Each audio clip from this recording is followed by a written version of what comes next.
Salut à tous, on est vendredi matin, dernier jour de la semaine, je vous embarque avec moi. Là, je sais pas si ça se voit, mais en ce moment, je suis claqué. Là, je suis pas mal fatigué. Ce matin, j'ai 2 heures de cours, ça va, c'est tranquille. Et j'ai 1 heure de surveillance de brevet blanc. Je vais faire ça, ça me fait finir vers 11 heures. Ensuite, je fonce à la salle. Mais je suis quand même de bonne humeur. Comme d'habitude, je vais au travail en voiture. Enfin non, pas comme d'habitude, hein. Normalement, j'y vais à pied, mais là, il pleut en fait. Même quand il pleut, parfois j'y vais à pied, mais comme là je filmais, je me suis dit je vais y aller en voiture, ça me permettra de filmer tranquillement. Et je sais pas si c'est moi ou la vidéo, mais j'ai l'impression que mon visage il s'est déjà pas mal affiné. Là, si on regarde bien, la, la mâchoire, les joues et tout. J'ai pas mal perdu depuis le début et on va en parler de l'avancée de la sèche parce qu'il se passe des choses très très intéressantes. Aujourd'hui, je suis en rebond glucidique, donc je vais vous parler de ce que je fais, de ce que je mange, comment je le gère, un peu plus en détail que la dernière fois. Ah oui, je suis aussi maintenant en phase de stress mécanique. J'ai recommencé à mettre des charges lourdes et je suis assez surpris des progrès que je fais. Je pensais pas mettre si lourd si vite. Et ça s'annonce très très bon pour la suite. Bon, on se retrouve. Là, je suis devant la salle. Il est 11h45. Je vais aller faire ma séance. Je vais pas tarder, hein. J'arrive, je fais ma séance, je repars. Je vais chez le coiffeur juste après parce que là, c'est plus possible. Et puis ensuite, je rentre, je mange. J'ai trop, trop faim. En fait, je finissais à 11h40 et je croyais à la base que je finissais à 11h. Ah, j'étais dégoûté parce que là, j'avais trop faim. Je surveillais les élèves au brevet. Je mourais de faim. Et bon, si j'avais su, j'aurais pris un truc à manger quoi, pour la pause. Enfin, j'aurais pris un truc à manger pour avant l'entraînement. Donc voilà, écoutez, go, je vous filme le training, épaules, bras, je remets des charges. Je vais enfin charger. On se retrouve à la salle.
OK, je viens de rentrer chez moi là. Bien sûr, je suis passé chez le coiffeur, je vous ferai un update juste après. Là, je vous montre ma crème de riz. Oh là là, elle a l'air délicieuse. Là, je l'ai préparée différemment, de d'habitude. Alors déjà, j'ai mis 100 grammes de crème de riz au lieu de 50 grammes d'habitude parce que je suis en rebond glucidique, hein, comme je vous l'ai dit. J'ai choisi la crème de riz pour augmenter mes calories. Dedans, j'ai toujours mis 30 grammes de whey et j'ai rajouté 100 grammes de skyr. Je me suis dit: «On va voir si ça donne une meilleure texture» et là, ça a l'air, hein. Franchement, là, la texture, là, j'ai l'impression qu'elle est incroyable. L'odeur est super bonne. En plus de ça, j'ai rajouté 30 grammes de purée de noisettes, alors qu'avant, je mettais 20 grammes. Avant, je mettais 15 ou 20 grammes, là, j'ai mis 30 grammes et bah, écoutez, on va goûter ça. Déjà, regardez. Vous voyez la texture? C'est pas trop liquide, c'est juste ce qu'il faut. Allez, je je filme pas ma tête là, mais je vais goûter ça. On va voir ce que ça donne.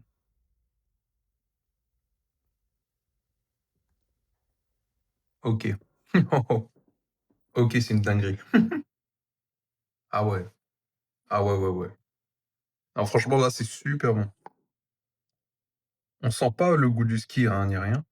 Mais ouais, en termes de texture, là, on a vraiment quelque chose de fou. Donc si vous voulez une crème de riz, là, j'ai mis 100 grammes de crème de riz, 30 grammes de whey, 100 grammes de skyr, 30 grammes de purée de noisettes et en termes de quantité d'eau, un peu plus de 100 millilitres. En fait, j'ai mis 100 millilitres, après j'en ai rajouté, et j'ai dû en rajouter, 10 millilitres peut-être, 10-20 millilitres, voilà. Ça fait du bien d'être chez soi, je vous jure. Là, en ce moment, le travail, c'est fatigant. Et en fait, le déficit calorique en ce moment, il me fatigue. Et c'est pour ça que je vais pas baisser plus les calories. J'avais prévu de baisser les calories toutes les 2 semaines. J'avais fait mes 2 premières semaines de déficit, je vous ai montré ce que je mangeais. J'ai fait un rebond glucidique et ensuite j'ai rebaissé les calories. Donc vous avez vu, j'ai coupé les glucides dans le petit déjeuner. Et là, je comptais encore baisser un peu plus les glucides. Mais là, je me rends compte que je suis dans une zone où mon déficit est assez grand pour que je perde du gras. Et là, mon physique, il évolue vraiment bien. Mais en même temps, il n'est pas trop puissant pour pas trop me fatiguer. Et je suis vraiment dans cette limite-là. Je sens des fois là que je suis fatigué. Je sens que le déficit, il me fatigue un peu. Des fois, le soir, au moment de dormir, j'ai faim. Et je sais que si je vais plus loin, là, je vais commencer à vraiment avoir très faim, à penser énormément à la bouffe et je risque de craquer justement. Là, je mange des choses que j'aime, ma diète, je la tiens, je sens par moments que j'ai faim, mais c'est tolérable. Et donc c'est pour ça que j'ai pas envie d'aller plus loin dans le déficit, en tout cas pour l'instant, parce que je sèche, ça fonctionne, donc je vais pas baisser les calories trop vite et je vais pas me frustrer inutilement. Et je vais continuer les rebonds glucidiques toutes les 2 semaines et là je suis en rebond glucidique. Donc pour ce rebond glucidique, j'ai changé mon petit déjeuner, j'ai repris le petit déjeuner de la semaine 1 et 2. Je me fais mon énorme galette pancake, d'avoine. Là, j'ai mis des glucides dans ma crème de riz, sinon le reste de la journée, ça va pas changer, j'ai toujours mangé du riz, du poulet, des brocolis, ma galette, de sarrasin le soir. Ou peut-être que je vais faire des pâtes le soir, ce week-end, je pense, parce que j'ai bien envie de pâtes. En général, je prends la galette de sarrasin parce que c'est plus consistant, le soir, mais quand je suis en rebond glucidique, comme je peux manger plus, bah, je peux me faire des grosses quantités de pâtes et alors là, les grosses quantités de pâtes, me rassasient. Ah ouais, bien sûr, je suis passé chez le coiffeur. Bon, je sais pas si on va voir, hein, mais voilà, il m'a fait un petit dégradé. C'est voilà, vite fait, bien fait, là, j'en avais besoin, là, j'en pouvais plus. Pour revenir au sujet principal, toujours sur la diète. J'insiste vraiment, c'est important si vous faites une diète de manger des choses que vous aimez. C'est-à-dire, par exemple, moi, dans ma diète, je vais mettre du fromage parce que moi, j'adore le fromage. J'ai toujours mangé du fromage depuis que je suis petit. C'est une habitude pour moi. Et donc, faire une diète sans fromage, ça n'a pas de sens. Il y en a, par exemple, c'est les sodas, les boissons sucrées. Ils adorent ça. Ils peuvent pas se passer d'une boisson sucrée. Eh ben, dans la diète, il faut mettre des boissons sucrées. Alors, ça veut pas dire qu'il faut les manger, les mettre en grande quantité, les manger tout le temps à chaque repas. L'idée, c'est de placer ces aliments-là stratégiquement dans votre diète. Moi, par exemple, le fromage, je vais le manger le matin ou le soir, parce que ça va ralentir ma digestion, étant donné qu'il y a beaucoup de lipides dans le fromage. Mais si vous, votre truc, c'est les sodas, les boissons sucrées, bah, placez-les autour de l'entraînement. Vous savez que si vous placez du sucre à ce moment-là, il va mieux être utilisé. Vraiment, j'insiste, ne copiez pas la diète de quelqu'un, faites une diète qui corresponde à vos goûts. Et des fois, c'est une question de goût, mais aussi de texture. Je prends un autre exemple, mais si vous aimez la baguette de pain, pourquoi vous aimez la baguette de pain? Est-ce que c'est vraiment par rapport au goût? Ou est-ce que c'est parce que ça croustille? Est-ce que c'est parce que vous pouvez mettre des choses à l'intérieur de la baguette de pain et vous aimez cette sensation de manger quelque chose de consistant? Apprenez à vous étudier et à savoir ce qui vous fait craquer en général. Quand vous faites une diète stricte, vous allez craquer. Et regardez sur quoi vous craquez. Et qu'est-ce qui vous fait craquer sur cet aliment? Est-ce que si c'est des pâtisseries, est-ce que c'est le côté sucré? Si c'est des pizzas, est-ce que c'est le fait d'avoir une pâte bien épaisse ou au contraire le fromage, la sauce tomate? Il faut étudier tout ça et après vous incluez ce genre d'aliments dans votre diète, bien sûr en petite quantité et ça vous permet de tenir la diète sur le long terme. Et pourquoi je dis ça? Beh, parce que moi j'adore ma diète. Ma diète, elle est vraiment adaptée à mes goûts, je ne suis pas frustré. Le seul truc qui me frustre un peu en ce moment, c'est, le déficit calorique parce que je mange moins que ce que je dois manger, mais c'est une étape nécessaire pour atteindre mon objectif physique le plus rapidement possible et après je vais vite repasser une phase de maintien calorique et je me ferai, plaisir avec deux trois repas de temps en temps, qui peuvent sortir de l'ordinaire, mais j'en aurais presque pas besoin parce que j'aime ce que je mange. Et sinon pour parler de l'entraînement, là vous avez vu, j'ai remis, des charges. Là je suis vraiment dans une phase de stress mécanique. Qu'est-ce que ça fait du bien. Au début, le stress métabolique, c'est bien. La première semaine, on congestionne, on a les muscles qui brûlent. La deuxième semaine, bon, ça devient redondant. Et la troisième semaine, on commence à en avoir marre. Le fait de mettre lourd, là, c'est d'autres sensations, ça fait vraiment du bien. Et je suis surpris, je pensais pas mettre si lourd si vite, comme je vous ai dit ce matin. Et ça, je pense que c'est dû à la phase de stress métabolique. Je pense qu'elle a de nombreux bienfaits. Et je sens mon corps, là, il est vraiment prêt à forcer. Je sais pas comment vous l'expliquer, mais ça a vraiment permis à mon corps de bien se réadapter. Alors après, attention, je suis pas powerlifter, hein, je mets pas les charges les plus élevées au monde, mais j'ai quand même des bonnes perfs, je trouve, pour 6 semaines, même pas, non, un mois de reprise. Au niveau du physique, il a bien bougé. Je pense que vous avez vu à l'entraînement, j'ai fait deux, trois petites pauses sur mes bras, j'ai remonté les manches du t-shirt. Ouais, le physique là, il commence à bien bouger, je commence à bien reprendre, mais de toute façon, transformation de 10 semaines, hein. J'hésite à vous montrer un peu où j'en suis, mais je me dis: «Non, non, je vais garder la surprise parce que je pense que je peux en choquer plus d'un». Non, je suis un peu prétentieux, mais je pense que je vais faire une bonne transformation. Donc voilà, je pense que c'est tout pour aujourd'hui. Pensez à liker la vidéo, à vous abonner, commenter la vidéo, partager la vidéo, faites tout ce que vous pouvez faire avec la vidéo et puis, à la prochaine.